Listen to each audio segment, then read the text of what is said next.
are solely the choice of your show hosts and their guests, and not those of the Entertainment Network or any affiliated stations. Any comments or inquiries should be directed to those show hosts. Thank you for listening.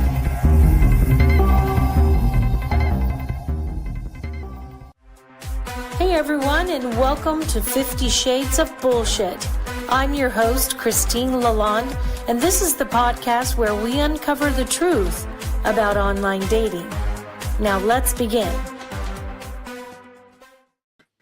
Hey everybody, this is Christine, and this is 50 Shades of Bullshit. Welcome back. This week we are doing episode 213, Consent is Sexy, Asking, Telling, and Holding Your Line.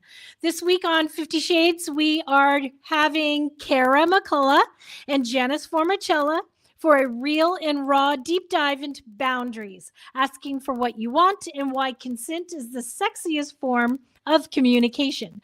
We break down how to say no without guilt, yes with confidence, and stop settling for less than what you deserve on dates, in bed, and in life. So let's bring on Kara and Janice.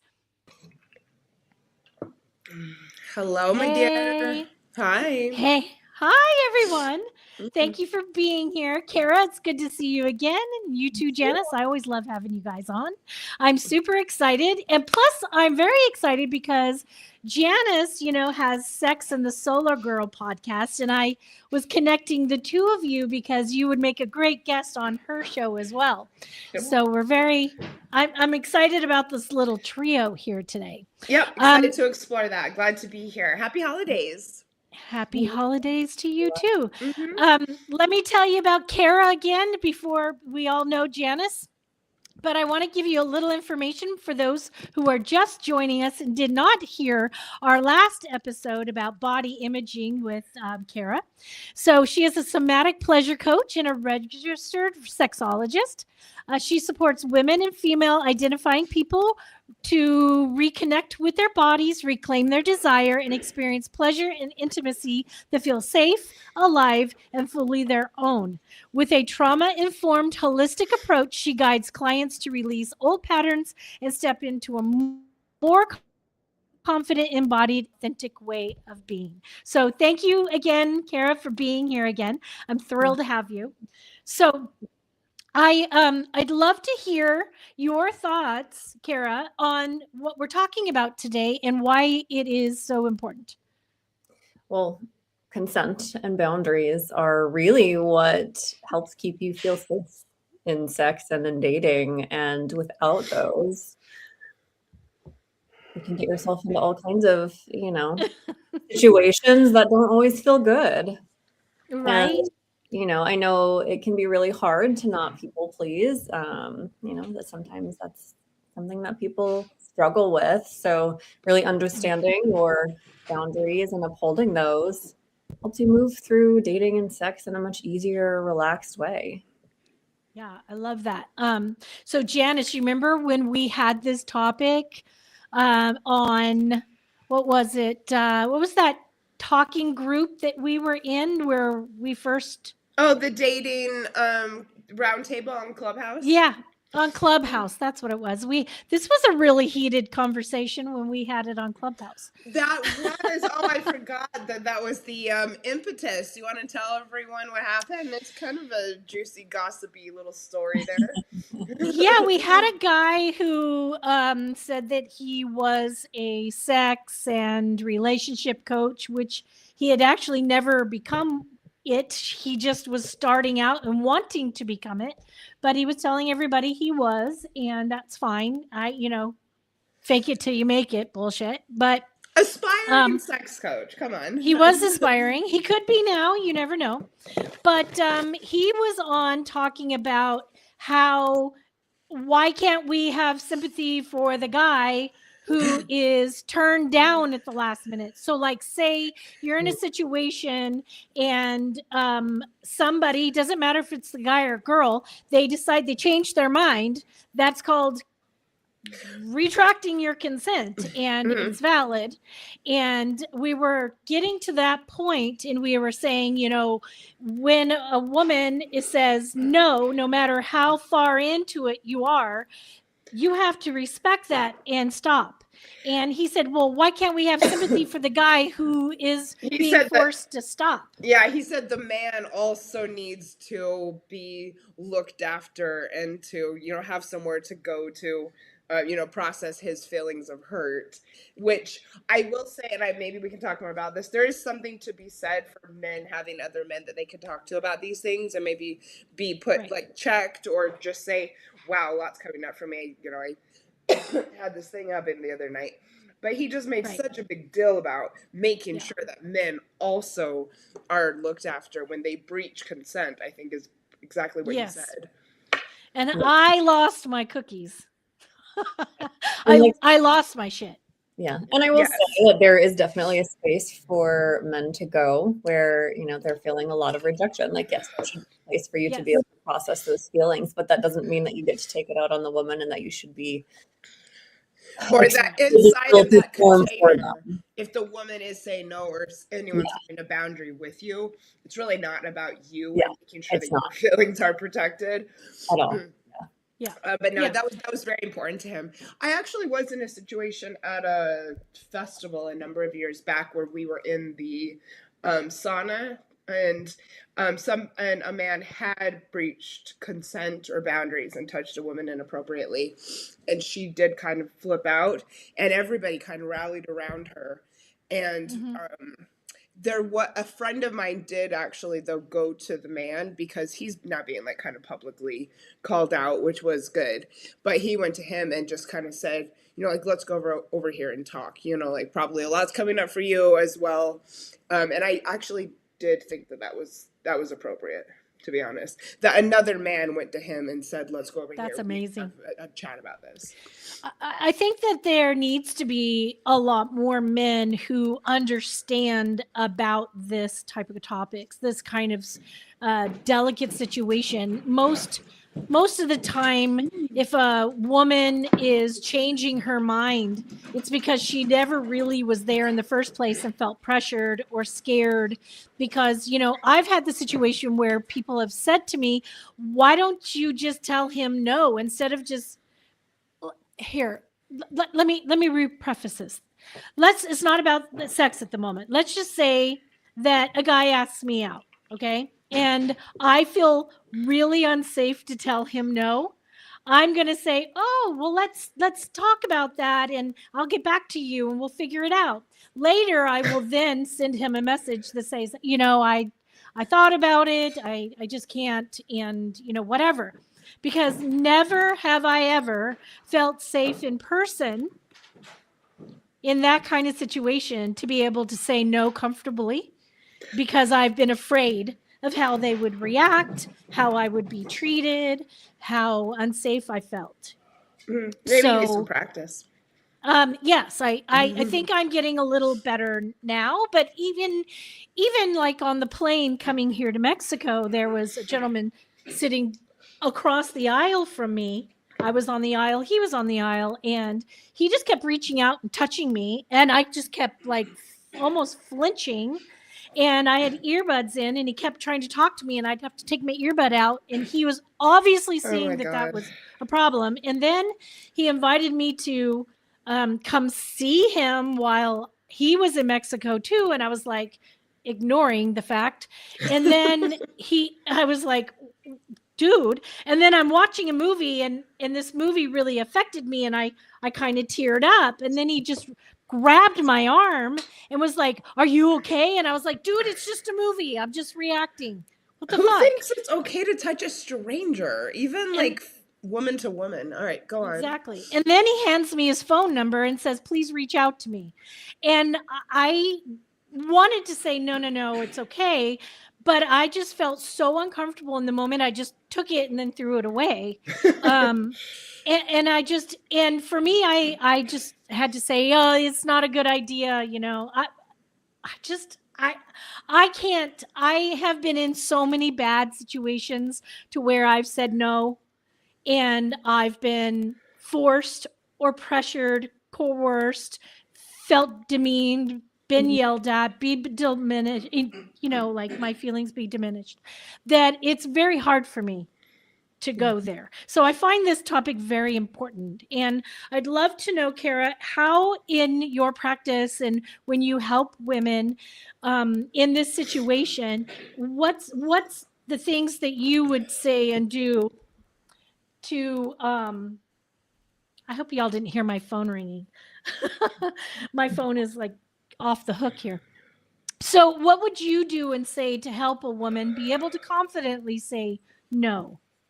So one, it starts with practice, giving you agency. I use a little mini practice in session when we're working with boundaries, and if there was ever a time where you weren't able to fully say no, or you felt fear around it, like giving you permission to confidently say it and know that you're in a safe place. Because sometimes it really does take practice. It can feel really strange saying no, especially if you've had an opportunity to do that, or if you've been in a position where you've maybe not necessarily been able to say no, because a lot of times in assault, it can start as consensual and maybe you're not really certain. Maybe you don't actually get the chance to actually say no, stop.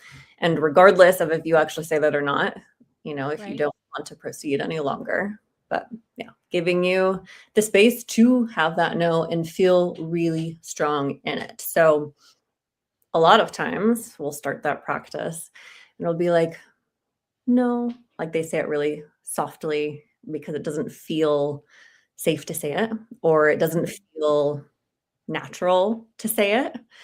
And then we'll gradually get stronger and stronger with that no until it feels real and feels legitimate, and just slowly working your nervous system so that way it can feel good to have that.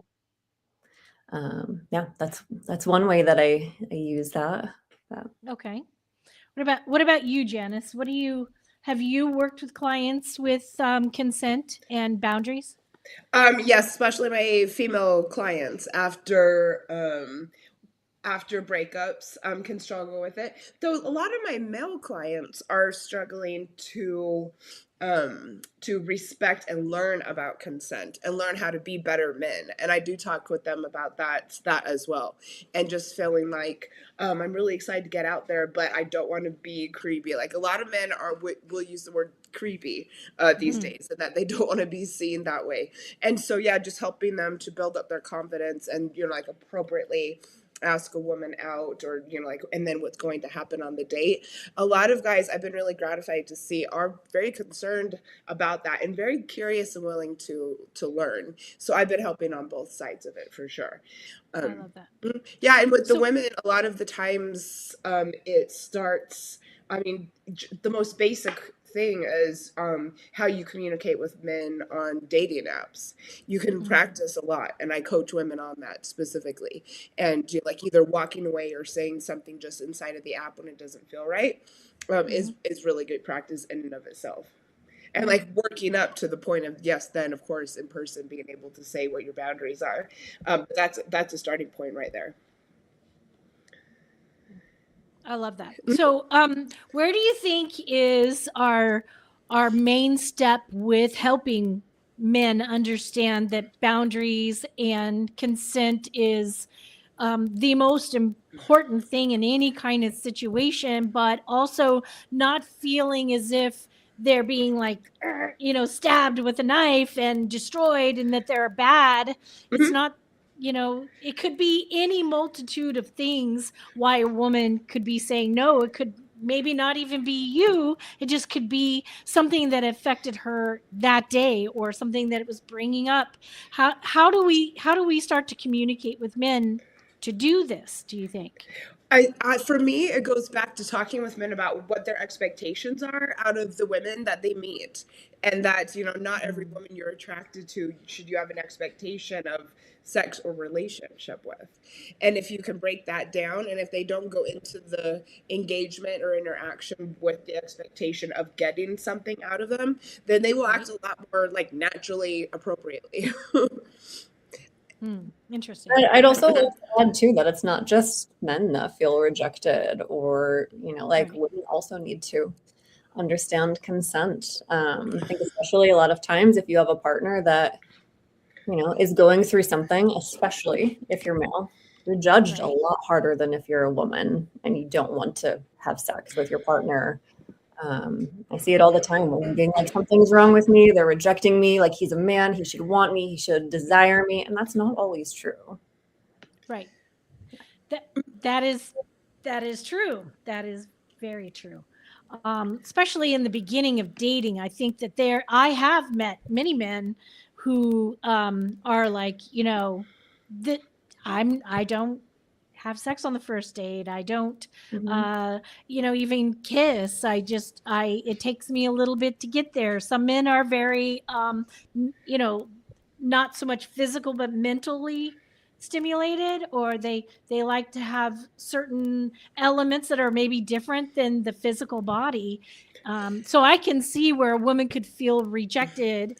I just think that maybe women aren't as physically violent as men might be. As the same expectations. But I could see if you're going out there dating and every guy has maybe acted, this certain way, and then when someone does it, you could take that as rejection. Yeah, completely. And this is why it goes back to just basic communication and learning how to use your words.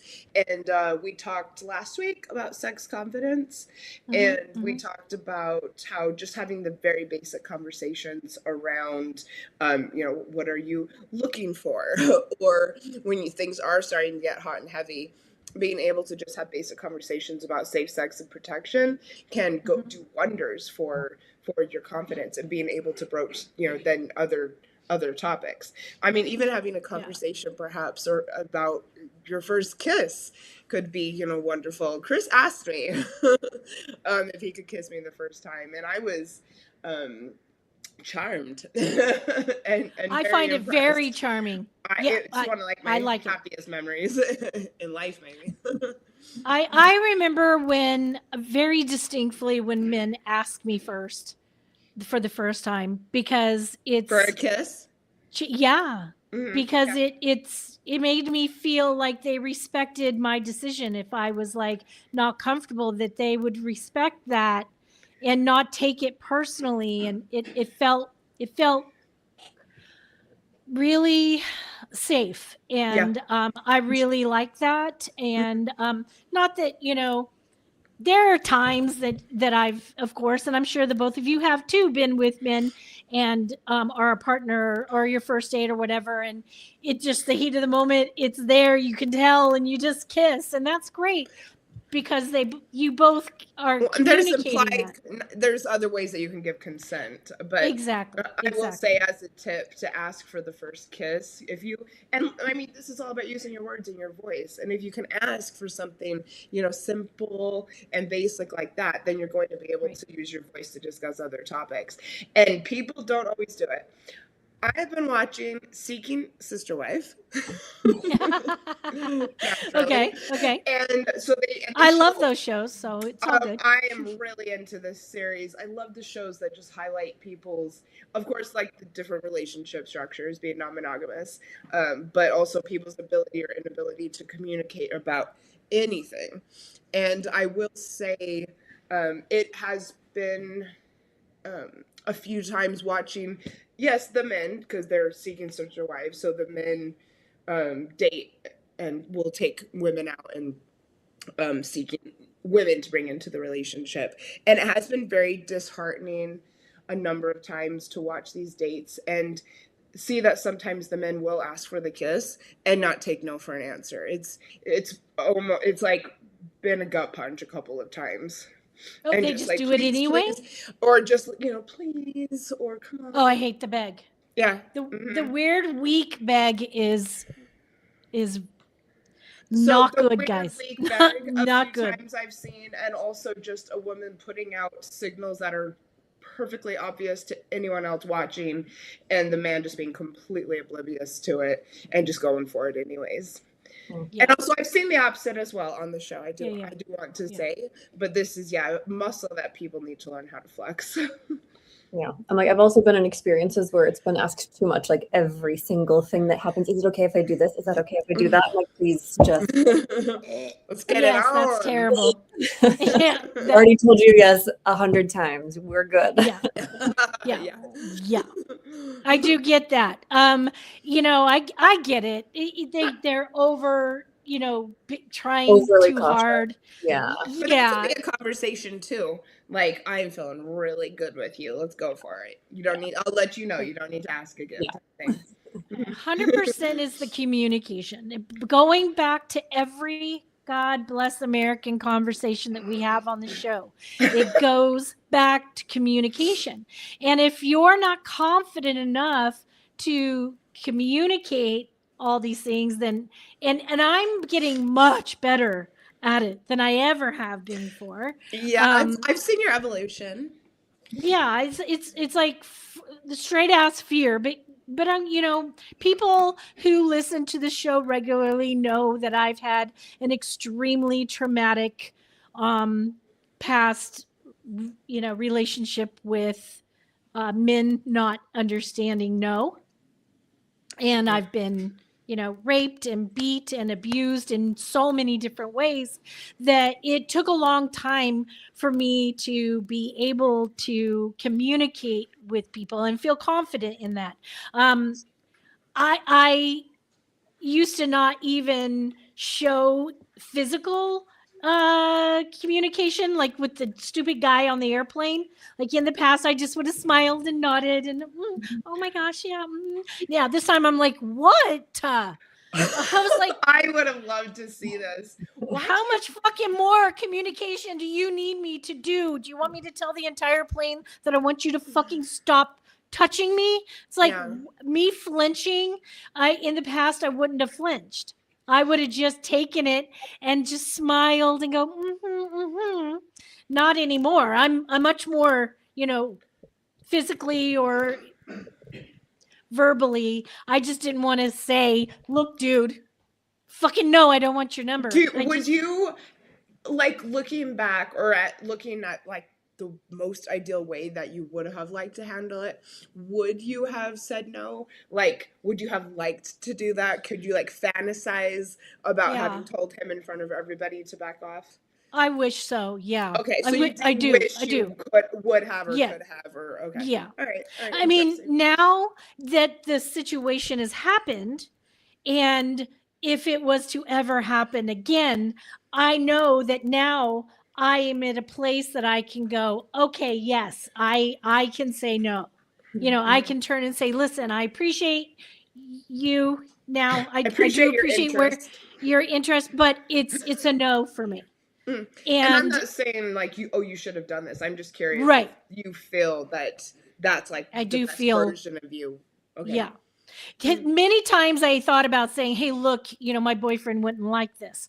But then that to me is also, that's the old me, because a lot of women feel like a man's going to respect another man's thing and not respect a woman's choice.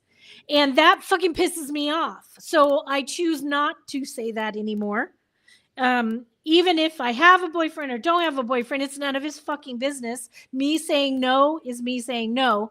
I didn't say the words no this time, but I physically showed him. I physically many fucking times I believe you. Showed him. Was he much older?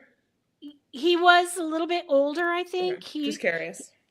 Yeah. And all I thought was, this man has fucking balls to do this. And he wasn't attractive, which was very ballsy. So you're feeling like, why are you so comfortable approaching me? Why are you so comfortable doing this in public, period? Yeah. The man did not understand boundaries. I don't care if I'm attractive or unattractive, or he's attractive or unattractive. I do feel like, though part of me was like, dude, I'm out of your league. So, I'm just going down to like the base level, just saying, like, let's be honest. I mean, I'm going to be honest. I was out of his league. I was very shocked that he was even pushing the envelope. But when it comes down to it, he should have paid attention. And I don't think that a lot of men are capable of paying attention. Either maybe he was in a long-term relationship and he doesn't understand dating now. But you should understand as a man in this modern day of 2025, almost 2026, that if you can physically see that a woman is uncomfortable, leave her the fuck alone. It is frustrating that the responsibility gets put on us, especially, being in public. Yeah, that it is very frustrating. I agree. Yeah. So what about boundaries? Tell us the difference that you would say between consent and boundary. Either. Yeah, let's start with you, Kara. Yeah. So, I mean, the different consent is your yes. And a boundary is more so your no, or something that you need to get to your yes. And I think the yes is just as important as the no, understanding what it is that you want, because without that, you might not know what it is you want or don't want. Got it. Yeah, I get that. I can see that. Janice? I think for me, the boundaries are something that I think about ahead of time, so that I'm able to execute them. Because boundaries are great, and talking about boundaries is a wonderful thing. But they're really only as effective as how you execute them and how ready you are to execute them. So I would think these are things that I've kind of thought about ahead of time. I might make them known as I'm getting to know someone in the moment if I feel like one of them has been crossed. And then consent to me is, something that I'm navigating in the moment. That's how I see it. Okay. Yep. How do you think that, what's a really good way? Okay. Let's just talk women here for a second. Girl to girl. What do you, something's wrong with your mic, by the way, Janice. I keep hearing a gurgle, a rural, so I'm not sure what it is, but I wonder if something's like disconnecting or something. Okay. Let's talk about, how do we think women can figure out what a boundary is and how to learn to communicate that to somebody? What are your thoughts on that? Either one of you. All right. You have something to say? Well, it definitely helps. And also, how is my sound? Is this getting any better? No, not really, but keep going. All right. Well, so it does help to be a dating, and breakup coach and be thinking about these things all of the time. And I think, sitting down and writing them out before you begin dating. And you can do this by maybe going back and doing a relationship like inventory and thinking about what it was in relationships that might have bothered you or triggered you, and you will notice patterns as you map this out, and that is how you get to your boundaries. Okay. And then what also, about you? As you are getting to know people, really noticing in your body when something doesn't feel right, that is also, helping you to uncover what possible boundary is for you. Yeah. I was going to say this, notice your sensations, like how you're feeling in the moment. For me, learning your boundaries is really like being present with yourself and responding. Like, how do you respond? How does it make you feel? Because sometimes boundaries change from person to person too, or like where you're at through your life. You might want something different or have different expectations. So yeah, just listening to what it is that you're feeling. And speaking with a coach or counselor, or even just a friend, is also a really good way to uncover these things. And I will say, we can talk to death about boundaries and consent, but a lot of people though, my clients and my friends, when I ask them what their boundaries are, complete deer in headlights. It is really important to get specific on, like maybe 5 things. What are non-negotiables for you? What are your, expectations out of other people? And just write down 5 of them, and it will help you to develop the muscle in your brain to think about these as you go along. What if someone can't think of it? So this is my thought right now is, what if someone can't think of it? So what kind of boundaries, like, let's talk about our boundaries. Kara, do you have certain boundaries, like say you're going to go out or you're going to meet with somebody or you're even in a relationship? What are certain things that maybe you can suggest for people to start thinking about? Like Oh, you broke up a little bit. Now it's your mic. That's going to happen, now that she's in Mexico. So if I can apologize, I'm not, here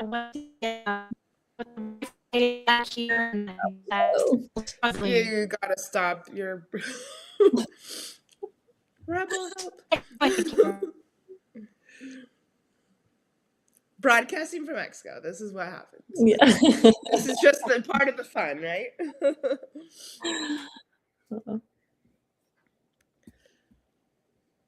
Well, tell us a little bit more about your business. So I'm a somatic sexologist. So I work with a lot of women specifically on these things. Going in, and like I said, a lot of it is understanding what you're feeling in the moment. What do you think causes, what prompts or compels someone to come and seek out your services? What are they trying to accomplish? To enjoy sex. To feel Yes. Okay. safe in sex. Safety is a big one. Safety is something that I work with pretty much baseline with anyone. Not feeling shameful about sex, feeling comfortable in your body, navigating challenges like through motherhood or life changes like menopause. So maybe having had a recent or long-term history of what you might say sex dysfunction or not having pleasurable sex. Sex isn't pleasurable or enjoyable, or it's only for their partner. And not feeling confident in it, not having an orgasm with their partner or ever at all. So yeah, providing education on their body and what they might be experiencing from the physical realm, but then also the emotional, psychosomatic parts of it. Yeah, how cool. So how do you work with people? I do mostly virtual. Okay. One-on-one. So yeah. And for how long? We're talking more about Carrie's business. Yeah. I'm glad. Thank you. For the queen to come back on. Well, I was worried about my connection today, so that I was really grateful, Janice, that you could be here because I figured y'all could carry on without me if I needed you to. Yeah. So, but go ahead, Kara. You were talking about your business. I want people to know how to reach you anyway. Yeah. So sessions are usually like an hour to an hour 30 minutes. And it will look like, it always kind of changes. Like each session will kind of dictate what happens next, what we look at next. One day it might be your inner child and what she was taught or what you learned as a kid about sex. The next day it might be your relationship with your caregivers. Another time it might be feeling like really honing in on feeling safe in your body, creating those boundaries, what actually feels good in your body, and learning to say yes. Oh, how cool. Kind of things. Yeah, it's always different, and it's really fascinating to see like what comes up with each client because everyone responds so differently. And everyone has such a different experience, like with the way that I guide them through these practices. But it's very connected to your body, what you're physically feeling, what you're feeling like emotionally, energetically. Yeah, very cool. I want a session. I know. I was just thinking, me too. I sign up. Yeah, cool. I'm really looking forward to connecting with you. Yeah. I it's funny that you were just talking about, how somebody, what did you just say? You just said something about how did people connect with sex with what they learned growing up? Yeah. Two or three people can grow up in the same household with the same parents and have completely different, I know that's how it was in my home. So it's interesting how that is. And I actually would love to do an episode about that. I think that's very fascinating. Yeah. Let's do all the things. So, yeah. Right. Like I have two sisters and all of our childhoods were so different. Like all of our, the way that we grew up was our relationship with our parents were all so different from one another. Yeah, it's like when my girls talk about their relationships with me, how they talk about it being so different. And I'm thinking, I treated them all the same and I acted all the same, but it's still not, because their Yeah, perspective. It's Yeah. very important as a parent to remember that. And I didn't understand that when my girls started breaking down when they got older and they decided they had a terrible childhood. It's their perspective. And I know that I loved them and I didn't beat them and I didn't abuse them and I didn't do the things that I grew up with. I think I might have overcompensated for sure. And gave them too long of a leash and let them get away with things I shouldn't have, just because I was the sole parent in our home. So I know that I made mistakes, but it took me a while to realize that their perspective and their memories are theirs. And I can't take that away from them. You know what I mean? So I get that. I think that's a very fascinating concept. So I would love to talk about that at some point with you. But let's go back, if you don't mind, to, talking about some ideas of boundaries and how people can start to think about boundaries. Yeah. So I've been single for a really long time. And one thing that I won't go out with you if you're not going to actually like take me out. I was going to say that's one of my random too. house. I'm not like, we're not doing that right away. If things are going well, like I'm not opposed to first night, spending a little more time together, but I'm not going to meet you there for the very first time. That's terrifying. You're not going to pick me up. You're not going to know where I live right away until I've met you and I know you a little bit better. Yes. A walk is not a first date. Yeah. Yeah, because it's funny that you say that, because I do think that a lot of men, instead of asking women out on dates, are like Netflix and chill. And they don't understand when we say we can't go to a fucking stranger's house, not knowing who and what you are. Yeah. That's too dangerous. Unsafe like that. They don't know what that could potentially mean because they've never had to really think about it. They've never been in a situation where they've felt that type of fear. Regardless, though, how is that like trying to impress a woman? Maybe if you don't understand the fear factor, but that is also one of my boundaries too. Like I want to be taken out. And I think too, from the first, like I'm dating with intent. I'm very much like exactly seeking a relationship, and I have some friends who are friends, but I want to be treated right off the bat like I know what you are seeking at the end of this. Like, and you inviting me over right away is not like if you message me with a very overtly sexually explicit comment, I'm not responding. We're blocked. Yeah, again, and that's a good way to boundary. practice boundaries is in text message and just saying, all right, we're done, bye.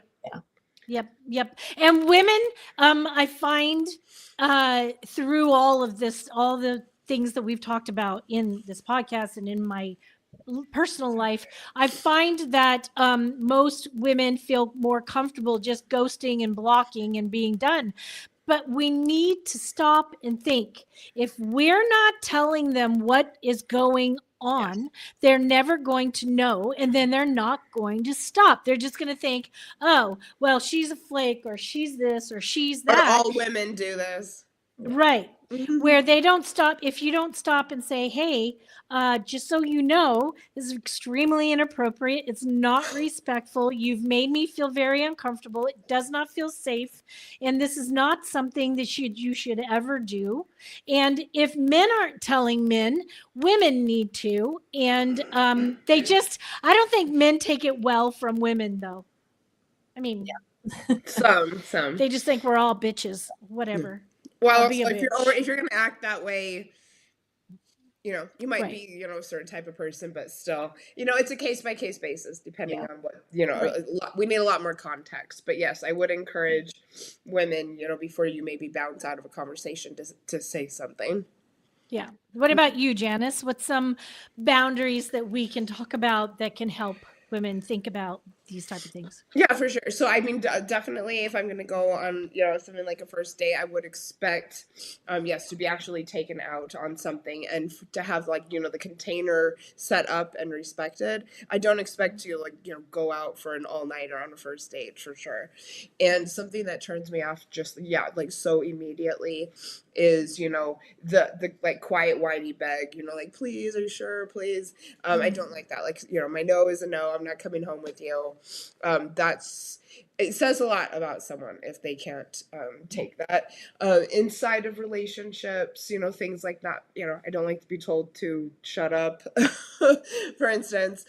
I like to, I'm someone who likes to have my space respected. And so, yeah, somebody who can understand that. But then I guess at the same time, kind of getting to a point where you can expect what the communication patterns are going to be, which is something that, Chris and I talk about a lot in the relationship, is just like how we interact when we're not together type of thing. Yeah. And it depends, I have different boundaries depending on where I am in the relationship for sure. And then a boundary, and I will just like put this out there when I'm first dating somebody, if just like the texting just starts going off the wall, like the next day after a first date, is something that I would say, I don't like. I don't like to be told, how to spend my money, how to spend my time, things like that. Mm-hmm. I had a situation today getting into my condo. I mean, I called it a condo, but it's an apartment. A friend of mine is my broker here, and we've been friends since 2018. And so we've known each other a long time. And he was getting very aggressive with my new landlord because an app that is supposed to pay her. It's the first time I was on it. It's the first time she was on it. We both didn't understand it. We were both trying to get it to work. I'm panicking because the time is going faster and I had to get ready and set up for the podcast. And I'm thinking, holy shit, if I don't get this paid right now, I'm not going to have a place to do my podcast. So I was super stressing out, and my friend was getting very aggressive with it. And I was just like, please stop, please stop, please stop. And then I was coming up with a solution with her, and I'm a talker, obviously. And I was saying something to her, and he was telling me not to say that. He stopped telling her, stop. And he was trying to dictate how I was going to speak. And normally in the past, I just would have shut up and been quiet. And today I turned and I said, no, do not ever tell me how and when or where or what to say. This is not your conversation. No. And that felt really empowering. I got to say, that was really empowering. It had nothing to do with sex, but it was a place that I could say, no, this is not practice. Okay. That felt really good, especially after the plane fiasco. Yeah. And it felt good to say that, And I mean, how was it received? How are you feeling now a little bit after having done that? Well, he stormed out of the room. And stormed out of the place. Though he did text me back and said, goddamn, that was stressful. That's what he texted back to me. And I think that was his weird way of, acting like he's okay with it. But I didn't care if he was okay with it at that point. Do you know what I mean? I stood my ground. I said, no, I will speak any way I need to speak. First of all, even if I was just about to say I'm not your wife or your girlfriend, but even if I was, that's still not a place for anybody to be able to say, don't talk about that, or don't do this, or don't behave this way, or don't speak this way. It's like, I don't tell you, you don't tell me. Good for you. You know what I mean? So I get that. It felt very empowering today. And, we're not just talking about consent for sex or boundaries for sex. It is consent and boundaries for your entire existence, your entire life. Yeah. I think it's really important, especially when, say, like me, I'm in another country with very macho men who speak another language. It's going to be a challenge, but I need to, really stand my ground and feel good about, Well, now you're solo saying this. traveling, solo living, whatever you want to call it, and you're going to be going out in public a lot on your own, and so you might want to think, about what your boundaries are. For me, I also go out on my own a lot, and when I'm out in public, either working, reading a book, etc., definitely. I will make eye contact with you and engage in a conversation with you if I want to. And yes, and if I don't, I won't. And that is a boundary of mine. If someone doesn't respect that I have my laptop out in front of me at a bar and am making no effort to continue to engage in the conversation you're trying to trap me into, I can't get down with you. And so I would maybe think about that, girl. Mm-hmm. Well, that's how the whole situation with the plane thing happened too. As you were talking about that, it's very uncomfortable when you're physically showing somebody that you're not okay with a conversation or not okay. I'm the same way. I will not make eye contact. What are some of the ways that you do, Kara, that kind of shows people that you're just not in it to win it? I mean, I'm very vocal. I will say like I have no problem being like, no. Like, no, I'm not interested. Or, yesterday is a good example. I had somebody book a session and I read through the little form that they fill out. And I always do like a curiosity call first before, to see if we're a good fit for each other. And if, it's a client that I can actually take. And he was looking for a sexual partner, and he booked the call for tomorrow, but then he jumped on the Zoom call right away because I got the notification that he was on it.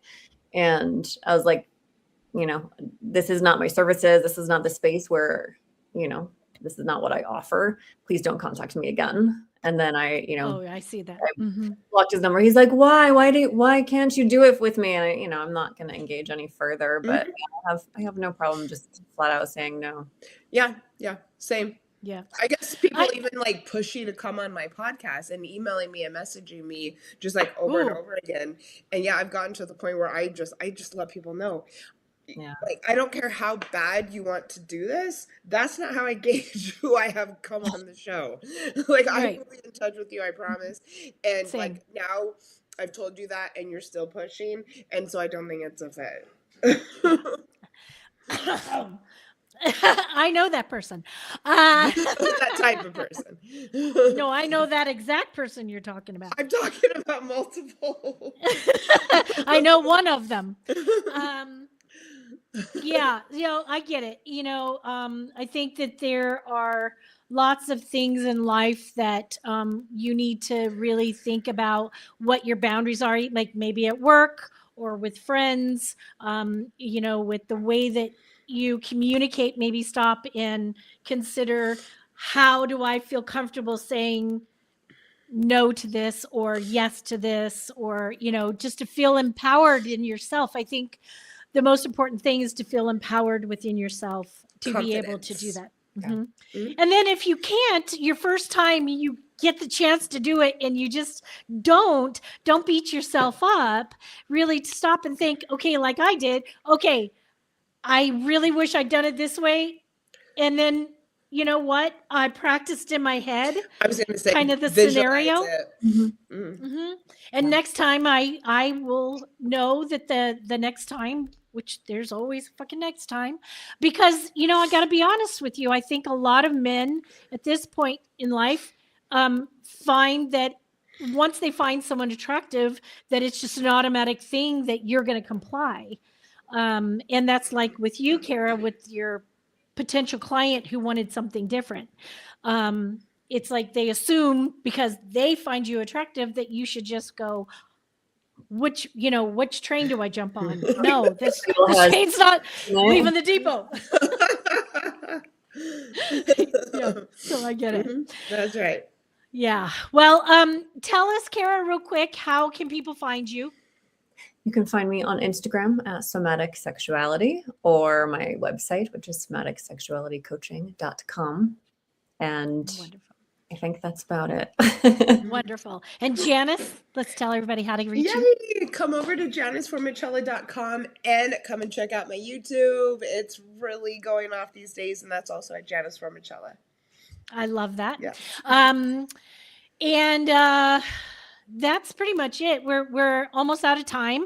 I adore you both so much. I value your opinions, and hopefully we've started people on the journey of understanding what boundaries and consent is.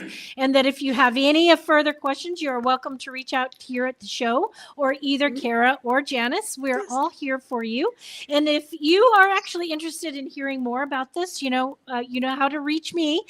50 Shades of Bullshit at gmail.com, except for it's spelled FIFTY, and the shit is SHYT because Gmail, Anyway, we're going to be back same time, same place next week. And until then, let's just keep this shit real.